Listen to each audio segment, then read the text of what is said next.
지난 주말 친구와 커피를 마시며 유튜브를 후워 보다가 정말 깜짝 놀랄 영상을 발견했어요. 얼굴만 봐도 그것의 크기를 알 수 있다는 내용의 관상학 영상이었죠. 처음엔 그저 웃고 넘기려 했는데 조회수가 무려 50만이 넘더라고요. 댓글창은 진짜 맞아요. 제 남편도 코가 크니까. 같은 이야기로 넘쳐났고요. 순간 등골이 오싹해졌어요. 이렇게 많은 사람들, 특히 중년 여성들이 과학적 근거 없는 관상학을 진지하게 받아들이고 있다니요. 최근에 재혼을 앞둔 이모님과 이야기를 나눌 기회가 있었어요. 50대 중반의 이모님은 데이팅 앱을 통해 만난 남성과 세 번째 만남을 앞두고 있었는데 그의 얼굴 생김새를 보고 관상학적으로 성적 상승이 좋을 것 같다며 기대에 부풀어 있었어요. 어떤 근거로 그런 판단을 하셨냐고 물었더니 바로 이런 류의 유튜브 영상들을 보고 배웠다고 하시더라고요. 심지어 자신의 얼굴을 거울로 살펴보며 나는 이렇게 생겼으니 어떤 상대가 맞을까 고민하고 계셨죠. 안타까운 마음에 이런 관상학의 진실과 우리의 관계, 연애에 정말 중요한 것들에 대해 깊이 이야기를 나눴어요. 오늘은 그 이야기를 여러분과도 나누려고 해요. 관상학이란 무엇인지, 왜 이런 비과학적 믿음이 여전히 강력한 영향력을 가지는지, 그리고 진짜 의미 있는 관계를 위해 우리가 알아야 할 것들은 무엇인지까지요. 관상학은 사실 인류 역사만큼이나 오래된 개념이에요. 고대 중국, 그리스, 인도 등 거의 모든 문명에는 얼굴을 통해 성격, 운명, 심지어 신체적 특성까지 알 수 있다는 믿음이 있었죠. 특히 동아시아에서는 음양오행 이론과 결합해 더욱 정교한 체계로 발전했어요. 사람들은 불확실성이 가득한 세상에서 뭔가 확실한 패턴을 찾고 싶어 했고 관상학은 그런 욕구를 충족시켜 주었던 거죠. 하지만 여기서 중요한 질문이 하나 있어요. 정말 우리 얼굴과 신체의 다른 부위 사이에 어떤 연관성이 있을까요? 의학적, 생물학적 관점에서 보면 이런 연관성은 존재하지 않아요. 인체의 각 부분은 수많은 유전자와 환경 요인의 복잡한 상호작용에 의해 독립적으로 발달해요. 그래서 코나 귀 모양으로 다른 신체 부위의 특성을 예측하는 건 마치 자동차 헤드라이트를 보고 엔진 배기량을 추측하는 것만큼이나 근거가 없는 일이에요. 실제로 지난해 서울대 의대 해부학 교실의 김 교수님과 인터뷰할 기회가 있었는데 교수님은 수천 개의 시신을 해부하면서 얼굴 특징과 생식기 크기 사이에 어떤 상관관계도 발견한 적이 없다고 단언하셨어요. 또 이런 상관관계가 실제로 존재한다면 의학 교과서에 당연히 포함되어 있을 것이라고 덧붙이셨죠. 이런 비과학적 관상학이 특히 문제가 되는 이유는 여성의 신체를 객체화하고 수치화한다는 점이에요. 여성의 신체 일부를 마치 상품처럼 평가하고 크기나 모양의 가치를 매기는 방식은 우리 사회에 깊이 뿌리 내린 성차별적 관점을 그대로 반영하고 있어요. 이런 콘텐츠는 여성들이 자신의 몸에 대해 불필요한 불안감을 가지게 하고 스스로를 판단하는 왜곡된 기준을 내면화하게 만들어요. 제 대학 선배 중에 심리상담사로 일하는 지연 누나가 있어요. 지연 누나는 수많은 내담자들이 이런 류의 콘텐츠의 영향을 받아 자신의 신체에 대한 부정적인 인식을 갖게 되었다고 말해요. 특히 중년 여성들은 노화와 신체 변화에 따른 불안감이 이미 있는데 관상학 같은 콘텐츠가 그 불안을 더욱 증폭시킨다는 거죠. 한 40대 내담자는 재혼을 앞두고 제 인중이 짧아서 그쪽이 작을까봐 걱정이에요 라며 상담을 요청했다고 해요. 상상만 해도 안타깝죠. 더 흥미로운 건 이런 관상학적 징후들이 문화마다 완전히 다르다는 사실이에요. 한국의 전통 관상학에서는 코가 큰 것이 좋은 징조로 여겨지지만 중국에서는 다른 해석을 하죠. 서양의 관상학에서는 또 다른 의미를 부여해요. 만약 이게 보편적인 과학적 진리라면 문화권에 관계없이 일관된 해석이 있어야 하지 않을까요? 이런 문화적 차이는 관상학이 얼마나 사회적으로 구성된 믿음 체계인지를 보여주는 증거예요. 관상학이 특히 중년 여성을 타겟으로 하는 이유도 생각해볼 필요가 있어요. 우리 사회에서 나이 든 여성들은 종종 보이지 않는 존재가 되곤 해요. 미디어는 젊고 날씬한 여성만 주목하고 중년 이후의 여성은 마치 성적 매력이나 연애 이야기와는 무관한 존재처럼 취급해요. 이런 상황에서 당신의 숨겨진 매력을 알려드립니다 라는 관상학 콘텐츠는 마치 비밀스러운 지식을 공유하는 듯한 느낌을 주며 접근하죠. 실제로 유튜브에서 중년 여성 연애, 중년 여성 매력 같은 키워드로 검색하면 과학적 근거가 부족한 콘텐츠들이 상위에 노출되는 경우가 많아요. 이런 콘텐츠들은 종종 전문가를 자처하는 사람들이 만들지만 그들이 어떤 자격을 갖췄는지는 명확하지 않은 경우가 많죠. 심리학 박사학이나 의학적 배경 없이도 누구나 연애 컨설턴트, 관계 전문가를 자처할 수 있는 것이 현실이니까요. 그럼 진짜 중요한 질문으로 넘어가 볼게요. 중년 여성들에게 연애와 관계에서 정말 도움이 되는 정보는 무엇일까요? 제가 만난 성공적인 중년 커플들의 이야기를 들어보면 그들의 관계가 좋은 이유는 결코 관상학적 상성이 아니었어요. 대학 시절 저의 지도 교수님은 50대 중반에 재혼하셨어요. 교수님은 첫 만남에서 지금의 남편분이 자신의 이야기를 정말 귀 기울여 들어주는 사람이라고 느꼈대요.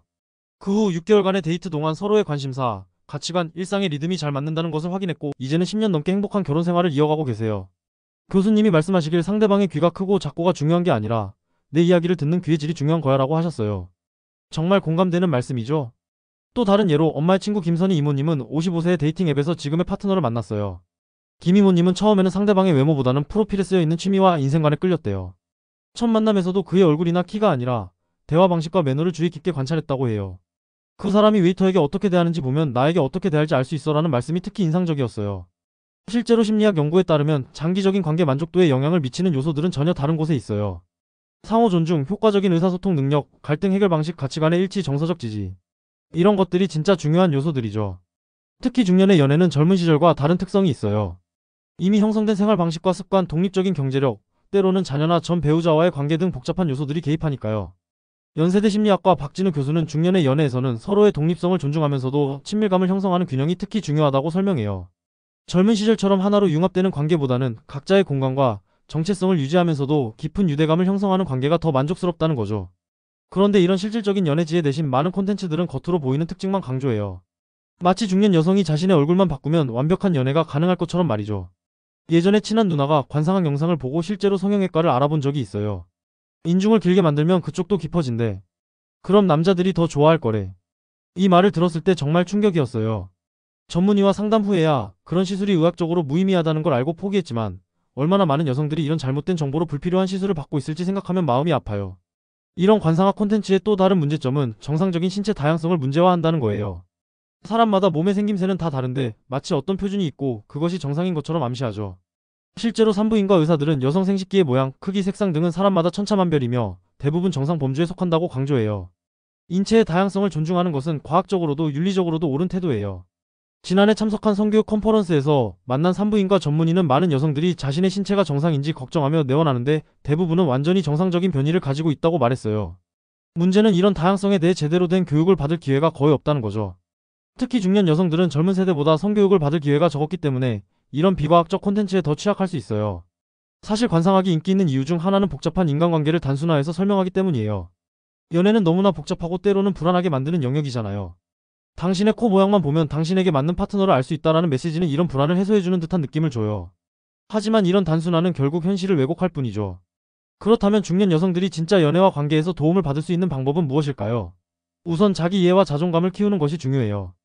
심리학자들은 건강한 관계의 시작은 자신과의 건강한 관계라고 말해요. 자신의 가치를 외모나 신체적 특징이 아닌 온전한 인격체로서 인식하는 법을 배우는 거죠. 심리상 담사로 일하는 제 친구 민지는 중년 여성들에게 가장 필요한 건 자기 긍정이에요. 나이가 들면서 변화하는 자신의 몸과 마음을 있는 그대로 받아들이는 법을 배우는 것이죠라고 말해요. 민지가 진행하는 중년 여성 그룹 테라피에서는 참가자들이 자신의 몸에 대한 감사 일기를 쓰는 활동을 한대요. 내 팔이 해온 모든 일들에 감사해요. 내 배가 낳은 아이들에게 감사해요 같은 식으로요. 이런 작은 연습이 자기 몸에 대한 관점을 바꾸는 데 큰 도움이 된다고 해요. 두 번째로 효과적인 의사소통 기술을 배우는 것이 중요해요. 중년의 연애는 젊은 시절과 달리 더 명확한 의사소통이 필요해요. 이미 확립된 생활 패턴과 기대치가 있기 때문이죠. 상대방의 말을 진심으로 듣고 자신의 필요와 감정을 솔직하게 표현하는 법을 배우면 관계의 질이 크게 향상돼요. 커플 테라피스트인 김정아 선생님은 디어맨 기법을 추천해요. 디스크라이브 상황 설명, 익스프레스 감정 표현, 어서트 원하는 것 주장, 리인포스 상대방에게 이득 설명, 마인드펄 주제에 집중, 어피어 컴퍼던트 자신감 있게, 노고시에이트 타협할 준비의 약자로 어려운 대화를 효과적으로 나눌 수 있는 방법이에요. 김 선생님의 워크숍에 참석했던 한 중년 여성은 이 기법을 통해 20년 만에 처음으로 파트너에게 자신의 성적 욕구를 솔직하게 표현할 수 있었다고 해요. 세 번째로 건강한 경계 설정의 중요성을 간과할 수 없어요. 중년의 연애는 종종 복잡한 가족관계, 이전 결혼에서의 상처, 확립된 생활 패턴 등이 얽혀 있어요. 어디까지 타협할 수 있고 어디가 자신의 불가침 영역인지 분명히 아는 것이 중요하죠. 심리학자 헨리 클라우드는 경계란 내가 누구인지, 내가 책임져야 할 것은 무엇인지를 정의하는 것이라고 설명해요. 예를 들어 데이트 상대가 갑자기 약속을 취소하는 패턴을 보인다면 나는 내 시간과 계획을 존중받을 가치가 있다고 인식하고 이에 대해 대화할 수 있어야 해요. 경계를 세우는 것은 이기적인 행동이 아니라 건강한 관계를 위한 필수 요소예요. 네 번째로 새로운 만남의 장을 적극적으로 모색하는 것이 중요해요. 중년이 되면 자연스럽게 새로운 사람들을 만날 기회가 줄어들죠. 하지만 취미활동, 커뮤니티 참여, 자원봉사, 심지어 데이팅 앱 등 다양한 방법으로 새로운 인연을 찾을 수 있어요. 제 이모님은 60대에 산악회에 가입하셨는데 거기서 지금의 파트너를 만나셨어요. 처음에는 그저 건강을 위해 등산을 시작했는데 인생의 동반자까지 만났네라며 웃으시더라고요.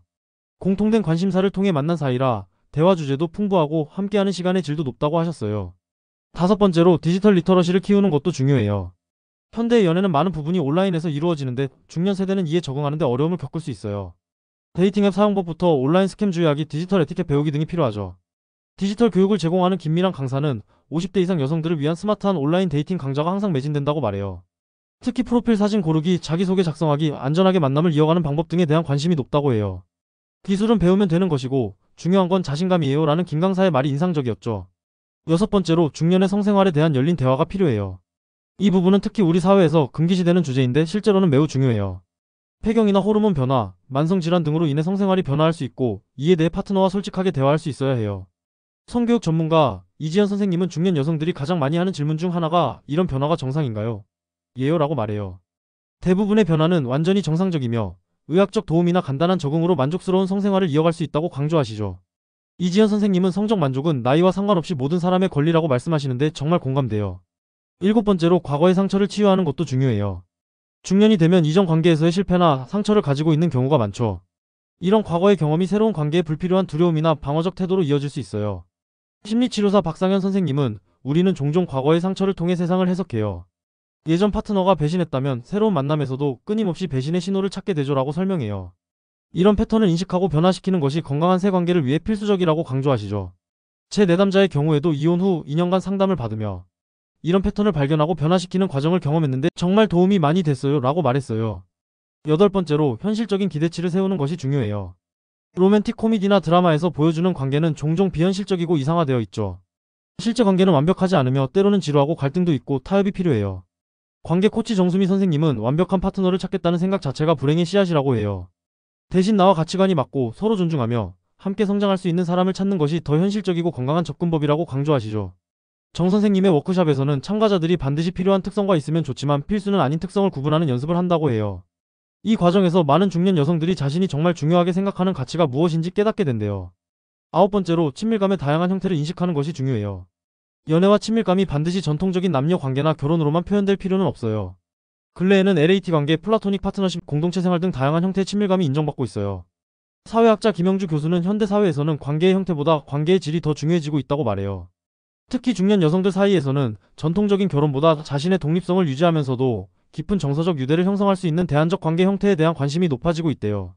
김 교수님의 연구에 따르면 50대 이상 싱글 여성의 약 30%가 전통적인 결혼보다 대안적 관계 형태를 선호한다고 응답했어요. 열 번째로 미디어 리터러시를 키우는 것이 필수적이에요. 우리가 소비하는 미디어는 우리의 기대와 행동에 큰 영향을 미치죠. 특히 유튜브나 SNS 같은 플랫폼에서는 검증되지 않은 정보가 너무나 쉽게 퍼져요. 어떤 정보가 신뢰할 만한지, 어떤 콘텐츠가 우리에게 해로운 영향을 미치는지 판단할 수 있는 능력이 필요해요. 미디어 교육 전문가 이승우 교수는 정보를 접할 때 항상 이 내용의 출처는 무엇인가? 이 사람이 왜 이런 주장을 하는가? 이것은 과학적으로 검증된 내용인가? 라고 자문해 볼 필요가 있다고 조언해요. 특히 관상학처럼 과학적 검증이 어려운 분야일수록 더 비판적으로 접근해야 한다고 강조하시죠. 11번째로 커뮤니티의 힘을 활용하는 것도 좋은 방법이에요. 비슷한 상황에 있는 다른 중년 여성들과 경험과 지혜를 나누는 것은 큰 도움이 될 수 있어요. 온라인 포럼, 독서 모임, 취미 클럽 등을 통해 지지 네트워크를 형성할 수 있죠. 제가 후원하고 있는 40플러스 여성의 새로운 시작이라는 모임에서는 이혼, 사별 또는 그냥 새로운 관계를 모색하는 중년 여성들이 모여 경험을 나눠요. 지난달 모임에서 한 회원이 관상학 영상 믿지 말고 그냥 용기 내서 데이팅 앱에 가입했더니 정말 좋은 사람 만났어요 라고 말해서 모두가 박수쳤던 기억이 나요. 이런 실제 경험 공유가 어떤 이론보다 힘이 있더라고요. 12번째로 자기 개발에 투자하는 것을 잊지 말아야 해요. 연애가 인생의 모든 것은 아니고 자신의 성장과 발전을 위한 시간을 가지는 것도 중요해요. 새로운 취미를 찾고 배움을 이어가고 자신만의 목표를 설정하는 것이 건강한 자아상을 형성하는 데 도움이 되죠. 제 어머니는 58세에 대학원에 입학하셨어요. 평생 하고 싶었던 일이라며 심리학을 공부하기 시작하셨죠. 공부하는 과정에서 다양한 사람들을 만나고 지적 호기심을 채우면서 자신감이 크게 향상되셨어요. 그 결과 데이팅에도 더 편안하게 접근할 수 있게 되셨대요. 이제 남자친구가 있든 없든 내 삶은 충만해. 그래서 오히려 더 건강한 관계를 만들 수 있게 됐어라는 어머니의 말씀이 정말 와닿았어요. 지금까지 이야기한 내용을 정리해보면 중년 여성의 연애와 관계에 있어 정말 중요한 것은 관상학적 특징이나 겉으로 보이는 것이 아니라 자기 이해와 수용, 효과적인 의사소통, 건강한 경계 설정, 자기 개발, 커뮤니티 형성 등 훨씬 더 깊고 의미 있는 요소들이에요. 이런 영역에 집중할 때 우리는 더 진정성 있고 만족스러운 관계를 형성할 수 있게 되죠. 문제는 유튜브나 SNS에서 쉽게 접할 수 있는 정보가 종종 이런 진짜 중요한 것들보다는 겉으로 보이는 특징이나 단순화된 법칙에 초점을 맞춘다는 거예요. 관상학 영상들이 인기를 끄는 이유 중 하나는 복잡한 인간관계를 단순하게 설명해주기 때문이에요. 당신의 인중만 보면 연애 운을 알 수 있다는 메시지는 불확실성으로 가득 찬 연애의 세계에서 명확한 답을 제시하는 것처럼 보이죠.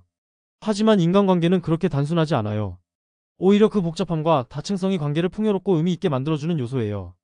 자기 자신과 상대방을 온전한 인간으로 바라보고 서로에 대한 이해와 존중을 바탕으로 관계를 발전시켜 나갈 때 우리는 참된 연결과 친밀감을 경험할 수 있어요. 특히 중년의 연애는 젊은 시절과는 다른 특별한 기회를 제공해요. 자신이 누구인지 무엇을 원하는지 더 명확하게 알게 된 나이에 만나는 관계는 더 깊고 의미 있는 연결로 이어질 수 있어요. 젊은 시절의 환상이나 사회적 압력에서 벗어나 진정으로 자신을 행복하게 하는 관계를 선택할 수 있는 자유가 있죠. 제 주변의 많은 중년 여성들이 이제야 진짜 내가 원하는 관계가 무엇인지 알게 됐어라고 말해요. 자신의 가치를 타인의 인정이나 외모가 아닌 내면의 풍요로움과 삶의 경험에서 찾게 되었다는 거죠. 이런 자기 가치에 대한 확신이 있을 때 관상학 같은 비과학적 콘텐츠에 현혹되지 않고 건강한 관계를 형성할 수 있어요. 또한 우리가 나이 듦에 대해 가지고 있는 사회적 관념을 제고할 필요가 있어요. 많은 미디어에서 중년, 특히 중년 여성은 마치 연애나 성적 매력과는 거리가 먼 존재처럼 그려져요. 하지만 실제로는 많은 중년 여성들이 활발한 연애 생활을 하고 있고 깊은 친밀감과 만족스러운 관계를 경험하고 있어요. 영화 감독 낸시 마이어스는 인터뷰에서 할리우드는 40대 이상 여성을 마치 성적 존재가 아닌 것처럼 그리지만 실제 삶에서는 많은 여성들이 중년에 더 자유롭고 만족스러운 관계를 경험한다고 말했어요. 그의 영화 내가 결혼하는 이유나 내가 날 버린 이유는 이런 현실을 반영하려는 시도였죠. 한국에서도 점차 중년 여성의 연애와 성에 대한 열린 대화가 늘어나고 있어요. 작가 김혜리의 성에세이는 50대 여성의 성적 경험과 욕망에 대해 솔직하게 다루며 많은 독자들의 공감을 얻었죠. 이런 솔직한 대화를 통해 중년 여성의 경험이 더 가시화되고 비현실적인 기대나 편견에서 벗어날 수 있어요. 중년 여성의 데이팅 경험에 대한 최근 연구도 흥미로운 결과를 보여줘요. 서울대 여성학연구소의 조사에 따르면 40에서 60대 여성의 데이팅 만족도는 20에서 30대보다 오히려 높은 경우가 많대요. 이유를 물었을 때 가장 많이 나온 답변은 자신이 원하는 것을 더 명확하게 알게 되었고 그것을 솔직하게 표현할 수 있게 되었다는 것이었어요. 이처럼 중년의 연애는 자신에 대한 깊은 이해와 솔직한 표현, 건강한 경계 설정을 바탕으로 할 때 더욱 풍요롭고 만족스러울 수 있어요. 그리고 이런 요소들은 관상학 같은 겉으로 보이는 특징과는 전혀 관련이 없죠. 그렇다면 우리는 어떻게 미디어에서 접하는 정보를 비판적으로 평가할 수 있을까요? 몇 가지 간단한 질문들이 도움이 될 수 있어요. 먼저 이 정보의 출처는 무엇인가? 라고 물어보세요. 과학적 연구, 전문가의 의견, 개인적 경험, 아니면 그저 전통이나 속설에 기반한 것인지 구분하는 것이 중요해요. 다음으로 이 주장이 검증 가능한가? 라고 생각해 보세요. 관상학적 주장은 대개 검증하기 어려워요.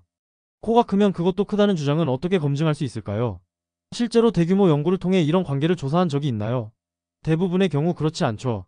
세 번째로 이 콘텐츠가 나에게 어떤 감정을 불러일으키는가를 살펴보세요. 불안, 부적절함, 열등감을 조장하는 콘텐츠는 종종 이를 해소할 해결책을 판매하기 위한 전략을 사용해요. 마지막으로 이 정보가 인간의 다양성과 복잡성을 존중하는가를 고려해보세요. 모든 사람을 몇 가지 범주로 단순화하는 콘텐츠는 대개 현실을 왜곡하게 돼요. 이런 비판적 사고를 통해 우리는 더 건강하고 현실적인 방식으로 연애와 관계에 접근할 수 있어요. 관상학 같은 비과학적 믿음에 의존하기보다는 심리학, 의학, 사회학 등 다양한 학문 분야의 연구 결과를 참고하는 것이 더 도움이 될 거예요. 중년 여성으로서 새로운 관계를 모색하는 것은 때로 두렵고 불확실할 수 있어요. 하지만 그 불확실성 속에서도 자신을 믿고 자신의 가치를 알며 진정성 있는 연결을 추구할 때 우리는 더 의미 있고 만족스러운 관계를 발견할 수 있어요. 제가 만난 많은 중년 여성들은 관상학 같은 단순한 비법보다는 자기 자신과의 깊은 대화, 커뮤니티와의 연결, 그리고 용기 있는 시도를 통해 행복한 관계를 찾아갔어요. 그들의 이야기는 우리 모두에게 영감을 주죠. 결국 가장 중요한 것은 자신을 온전히 사랑하고 존중하는 마음이에요. 자신의 가치를 얼굴 생김새나 신체적 특징이 아닌 내면의 풍요로움과 삶의 경험에서 찾을 때 우리는 더 건강하고 진정성 있는 관계를 형성할 수 있어요. 그리고 그런 관계야말로 우리가 진정으로 추구해야 할 목표가 아닐까요? 이 영상이 여러분에게 도움이 되었기를 바래요. 관상학 영상을 보며 불안해하기보다는 자신의 고유한 아름다움과 가치를 인식하고 진정한 연결과 친밀감을 추구하는 여정을 응원합니다. 우리 모두는 있는 그대로 충분히 가치 있고 사랑받을 자격이 있으니까요.